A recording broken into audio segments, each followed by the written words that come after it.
Naam, habari za jioni mtazamaji wa Channel 10 Plus popote pale ulipo, ni matumaini yangu umeshinda salama. Nikukaribishe vyema kwenye habari ya kutwa nzima leo kutoka hapa Channel 10 Plus.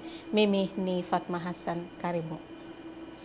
Rais wa Zanzibar na mwenyekiti wa Baraza la Mapinduzi Dr. Hussein Ali Mwinyi amezindua rasmi mbio za Mwenge wa Uhuru mwaka huu katika uwanja wa Gombani kisiwani Pemba, huku akisisitiza dhamira ya serikali kuendeleza mapambano dhidi ya rushwa nchini. Taarifa ya Masanja Mabula kutoka kisiwani Pemba inafafanua zaidi. Akizungumza katika hafla hiyo, Rais wa Zanzibar na mwenyekiti wa Baraza la Mapinduzi Mheshimiwa Dr. Hussein Ali Mwinyi amesema serikali zote mbili zitaendelea kushirikiana kikamilifu kuhakikisha rushwa inatokomezwa na kueleza kuwa uadilifu, uwajibikaji na usimamizi bora wa rasilimali za umma ni nguzo muhimu za maendeleo endelevu ya taifa. Mapambano dhidi ya rushwa ni jukumu letu sote. Vitendo hivi viovu vya rushwa katika taifa letu vimeundiwa sheria mbalimbali pamoja na taasisi za kisheria katika kuhakikisha vinatokomezwa kabisa. Hivyo ni wajibu wetu wananchi sote kushirikiana na taasisi zinazohusika katika kutoa taarifa na kushiriki kikamilifu katika mapambano dhidi ya rushwa, kwani ni adui mkubwa wa haki na jitihada zetu za kuleta maendeleo nchini. Sote tunafahamu kuwa mapambano dhidi ya rushwa si jukumu la serikali pekee, bali ni wajibu wa kila mmoja wetu. Mapema makamu wa pili wa rais wa Zanzibar Mheshimiwa Hemed Suleiman Abdullah amesema Watanzania wanahitaji maendeleo yanayoendana na kudumishwa kwa amani ili kuimarisha ustawi wa jamii na taifa kwa ujumla. Shughuli hizi ambazo tunazifanya katika mikoa mbalimbali zinaakisi malengo na azma ya serikali ya Jamhuri ya Muungano wa Tanzania inayoongozwa na Daktari Samia Suluhu Hassan na serikali ya Mapinduzi ya Zanzibar unayoiongoza wewe Dr. Hussein Ali Mwinyi kuwaletea wananchi wa Tanzania maendeleo, lakini na kudumisha amani iliyopo. Falsafa hii iliyoasisiwa na hayati Mwalimu Julius Kambarage Nyerere mwaka 1961 na kuungwa mkono na muasisi wa taifa la Zanzibar hayati Sheikh Abeid Amani Karume pale aliposisitiza juu ya wananchi kumiliki njia kuu za uchumi, uimarishaji wa huduma za kijamii, umiliki wa ardhi na ushiriki wa wananchi katika shughuli za kimaendeleo. Mwenge wa Uhuru ni ishara ya mshikamano, amani, upendo na maendeleo ya taifa letu. Tangu ulipoanzishwa na Mwalimu Julius Kambarage Nyerere, umeendelea kuhamasisha wananchi kushiriki kamilifu katika maendeleo, kupinga rushwa, kuimarisha umoja wa taifa na kulinda rasilimali zetu. Ushiriki wa wananchi kutoka mikoa yote ya Tanzania bila kujali tofauti za kikabila, kidini, kisiasa au kijamii. Ni Masanja Mabula, Channel 10 Pemba, Zanzibar. Asante Masanja Mabula kwa taarifa hiyo. Serikali kupitia Wizara ya Ujenzi imepokea maandiko zaidi ya 500 yaliyoandaliwa na vijana wanaosoma fani za uhandisi yakilenga kupendekeza njia za kutoa suluhisho la kudumu kwa changamoto ya msongamano wa magari katika jiji la Dar es Salaam ambayo kwa muda mrefu imekuwa kikwazo cha ufanisi wa ustawi wa shughuli za kiuchumi. Taarifa zaidi na Amani Bando. Mchakato wa kupokea maandiko hayo ulianza Machi mosi mwaka huu na kukamilika Machi 31, ambapo vijana 561 wameshiriki kwa kuandaa maandiko yatakayotoa suluhu ya kudumu kwa changamoto ya msongamano wa magari katika jiji la Dar es Salaam. Waziri wa Ujenzi Abdalla Ulega amesema maandiko hayo ya kibunifu yameandaliwa na vijana wanaosoma fani za uhandisi katika vyuo vikuu nchini na kwamba katika kipindi cha mwezi huu wa Aprili yatafanywa mchujo na wataalamu 13 kabla ya kuanza kuyatumia kwa utatuzi wa changamoto hiyo. Maana tunaweza kumbe sisi wa Tanzania kuendelea kuwa na umiliki wa fikra na mawazo yetu, ubunifu wetu kulingana na changamoto zinazotukabili na maendeleo yetu wenyewe.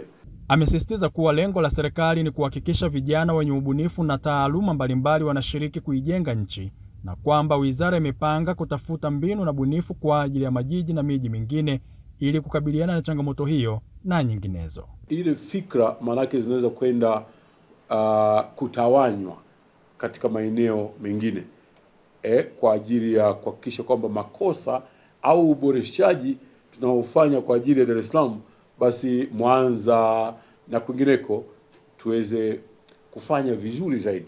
Mchujo wa kuwapata washindi wa maandiko hayo unatarajiwa kukamilika mwishoni mwa mwezi huu wa Aprili, ambapo zawadi za kiasi cha shilingi milioni 10 hadi 500,000 zitatolewa kwa washindi wa nafasi ya kwanza hadi ya 10.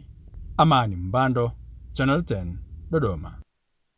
Mamlaka ya dawa na vifaa tiba imeombwa kuchukua hatua kali kwa baadhi ya watu wanaojihusisha na uuzaji wa dawa za mifugo bila kuwa na utaalamu, pamoja na kudhibiti utoaji wa leseni holela za maduka hayo. Musa Makali anaarifu zaidi. Hii inatolewa na Matias Rusheleja, mshauri wa mifugo mkoani Mara, katika mafunzo ya uhamasishaji juu ya mapambano ya usugu wa vimelea vya magonjwa dhidi ya dawa katika manispaa ya Musoma hapa mkoani Mara. Yaani kwamba hii inatoka kwamba hata wanaohudumia mle pengine sio wataalamu wanaokizi vigezo.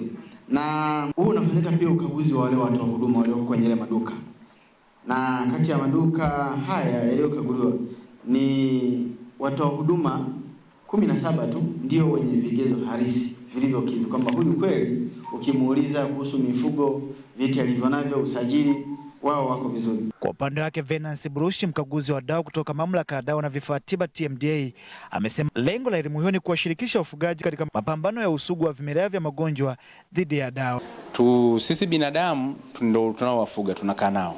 Kwa hiyo magonjwa yale ambayo yanapatikana katika mazingira yale ni kwamba mdudu akiwa sugu kwenye dawa fulani inayotibu mnyama ni rahisi kuwa sugu pia kwa magonjwa ya binadamu. Kwa hiyo tujitahidi tusiishie Musoma. Kule ndani vijijini hali ni ngumu, lakini kule ndo kuna mifugo, ndo kuna huduma zinatolewa. Tumekutana na wataalamu tofauti ambao watatuwezesha kujua kwamba hili ni tatizo ambalo limekuwa chronic kwa mifugo. Sisi hatukuweza kujua mwanzo kwamba hizi dawa tunapoenda kuzinunua kuna vitu vinatakiwa tukague.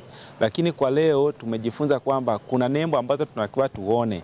Alafu hizo nembo zitatusaidia kujua kwamba hii dawa imesajiliwa na je, muda wake bado upo. Jina langu ni Musa Makali na hii ni Channel. Serikali imeanzisha mfumo mpya utakaotoa fursa kwa wafanyabiashara katika mpaka wa Tanzania na Malawi, yaani Kasumulo, ambao utawapa fursa wafanyabiashara hao kufanya biashara bila kuathiri mfumo wa stakabadhi za ghala. Hayo yamejiri baada ya Channel 10 hivi karibuni kuripoti kuhusu malalamiko ya wafanyabiashara wanaotumia mpaka huo wa Kasumulo wilayani Kyela kuhusu stakabadhi za ghala. Uamuzi huo umefikiwa na serikali kwenye kikao cha pamoja na wafanyabiashara, kikao ambacho kimefanyika wilaya Kyela mkoani Mbeya, kikishirikisha taasisi mbalimbali za serikali ambazo zinasimamia mnyororo wa thamani wa mazao nchini, changamoto ambayo iliibuliwa na taasisi ya kuendeleza shoroba za kilimo Tanzania AGCOT. Miongoni mwa kazi ambazo tulikuwa tunafanya ni kuangalia namna ambavyo ajira zinaweza zikaendelezwa za biashara ya mazao hasa katika maeneo ya mipakani. Katika kikao hiki ambacho kimeongozwa na mkuu wa wilaya Kyela Josephine Manase, mkurugenzi mkuu wa mamlaka ya udhibiti wa nafaka na mazao mchanganyiko COPRA Irene Mlola anasema kwa pamoja watasimamia taratibu ambazo zitawezesha biashara kufanyika bila kuathiri mustakabali wa nchi kwenye kilimo. Tumetoa misingi ya kiusimamizi na kiutaratibu ambayo itawezesha hiyo biashara kufanyika. Tumeamua sasa kuja na modo ambayo itawalinda wafanyabiashara wa mpakani ambao wanachukua mazao yao nchi ya jirani kuyaleta hapa nchini kwetu. Nimezungumza na baadhi ya wafanyabiashara, wanasema wameridhishwa na uamuzi wa serikali. Huu mfumo ambavyo tukiutengenezea utaratibu kupitia mazao hayo ambayo hayalimwi Kasumulo na yanapitia katika mpaka wa Kasumulo, inaweza pia kupelekea kutafuta fees ambazo zinaweza zikawa zinachangia tena pato la serikali. Leo tumepata majibu ambayo yatatuwezesha sisi tupate faida, kila mtu ainuke kiuchumi. Toka Kyela mkoani Mbeya, mimi ni Rozi Chapewa wa Channel 10. Waziri wa Afya wa Malaysia Zulkifli Ahmad amesema nchi yake inaimarisha ushirikiano wake na Shirika la Afya Ulimwenguni WHO ili kuboresha utayari wake katika kukabiliana na magonjwa ya kuambukiza. Zulkifli amesema ushirikiano huo unaendelezwa kupitia mazungumzo muhimu ya kimataifa ambayo lengo ni kulinda maisha, kuweka uwezo bora wa kugundua na kukabiliana na majanga. Usumbufu wa shughuli za kiuchumi na maisha ya kila siku unaweza kupunguzwa ikiwa ni uimarishaji wa mifumo ya tahadhari za mapema. Naye mkurugenzi mkuu wa Shirika la Afya Duniani WHO Tedros Adhanom Ghebreyesus amesema yuko katika ziara rasmi nchini Malaysia. Yeye kwa upande wake amezielezea shukrani zake kwa kujitolea na ushiriki wa Malaysia katika masuala ya afya ya kimataifa pamoja na jukumu lake la kujenga katika kuimarisha ushirikiano wa kimataifa unaozingatia mshikamano.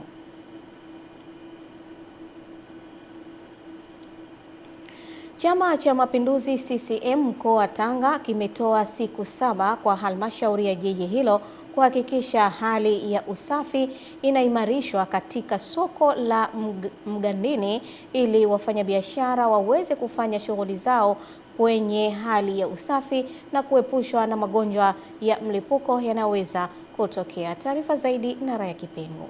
Fedha zenu mnazitoa kwa ushuru wanapeleka wapi? Mjumbe wa kamati kuu na mwenyekiti wa CCM mkoa wa Tanga Rajabu Abdalla anatoa maagizo hayo wakati wa ziara yake ya kutembea kwa mguu kukagua hali ya usafi kwenye maeneo ya jiji hili. Hawa watu sauti zao wakazipaze wapi? Ikiwa viongozi tupo tunaona na hatutimizi wajibu wetu, hawa wakaseme wapi? Mwisho wa siku nao watazoea tu. Wakiona hali ya uchafu umezidi, choo hakuna, mtu anajisaidia kujisaidia mahali popote pale. Kwa upande wake mstahiki meya wa halmashauri ya jiji la Tanga Selebosi Mustafa amekiri kupokea maelekezo hayo huku akieleza juhudi za awali zilizofanywa kuondoa changamoto ya uchafu wa maeneo hayo. Ni juzi tu tumetoa shilingi milioni 32, sasa hivi wanatafuta mkandarasi kwa sababu ya kujenga choo kile. Bahati nzuri hata hii barabara tunaiona hapa si barabara, ilikuwa ni tope kupita maelezo. Na mimi napeleka maombi yangu kwamba mtaa wangu haufai jamani, ikesha mvua. Kutoka Tanga, Raya Kipingu, Channel 10. Wachimbaji wa madini aina ya dhahabu kijiji cha Magula halmashauri ya Nsimbo wilaya ya Mpanda mkoani Katavi wanaiomba serikali kuwasaidia bei ya uzaji wa dhahabu ambayo walikuwa wakiuza gramu moja kwa shilingi 270,000. Kwa sasa wanauza kwa bei ya shilingi 150,000. Taarifa ya Pasco Katona inafafanua zaidi. Wakizungumza na waandishi wa habari, baadhi ya wachimbaji wa madini aina ya dhahabu wamesema wanaiomba serikali kuingilia kati swala la kushuka kwa bei ya mauzo ya madini. Dhahabu gramu moja tunauza kwa 120,000, 150,000.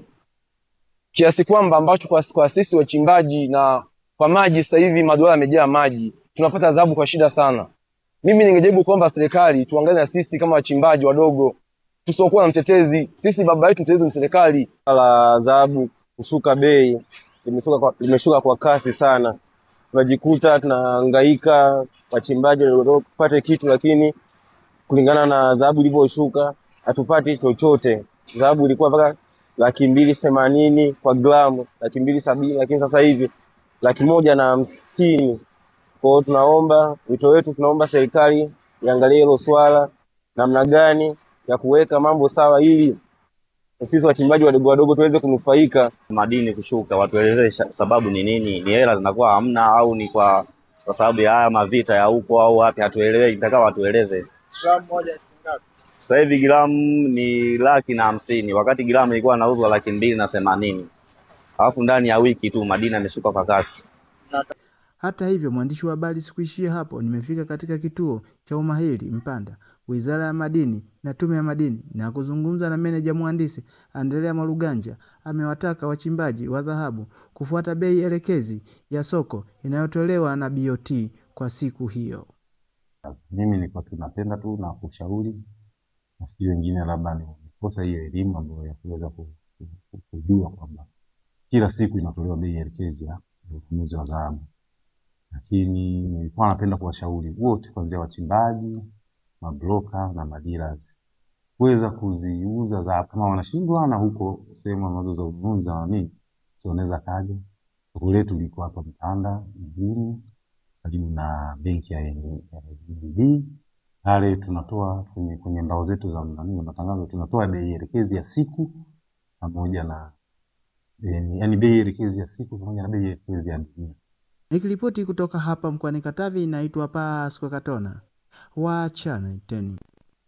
Wizara ya Utalii ya Cambodia kwa ushirikiano na shirika la maendeleo ya Umoja wa Mataifa UNDP imezindua kampeni ya kusafisha mto yenye lengo la kukuza utalii endelevu wa mito na upunguzaji wa taka za plastiki katika njia za maji za ufalme huo.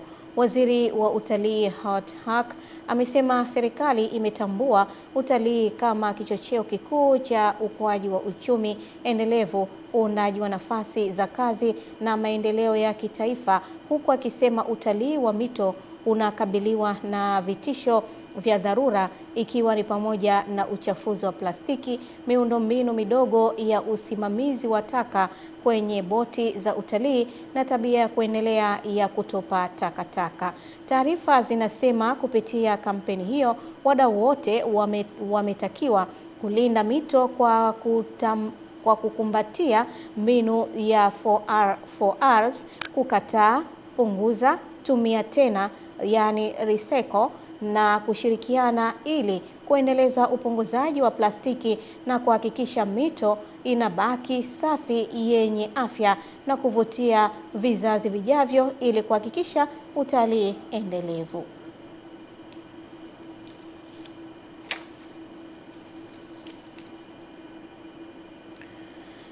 Baada ya kutokea mlipuko katika kituo kikuu cha kuhifadhi silaha cha jeshi huko Bujumbura nchini Burundi, jeshi limetangaza idadi rasmi ya awali ambayo ni wanajeshi 3 kupoteza maisha kwa raia 13 huku watu 54 wakiwa wamejeruhiwa.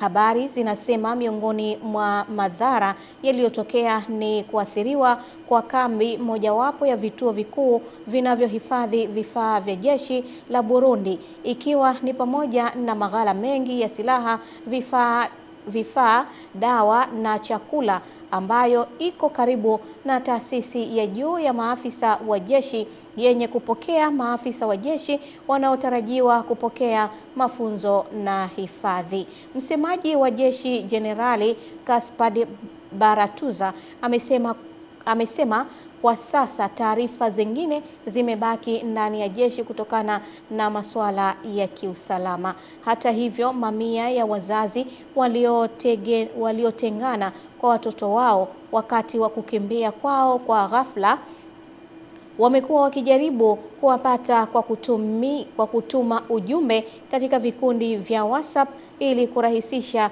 zoezi la kupatikana. Na mtazamaji, na taarifa hiyo basi sasa inatupa nafasi kwenda kuzitazama habari za biashara na uchumi. Endelea kusalia nasi.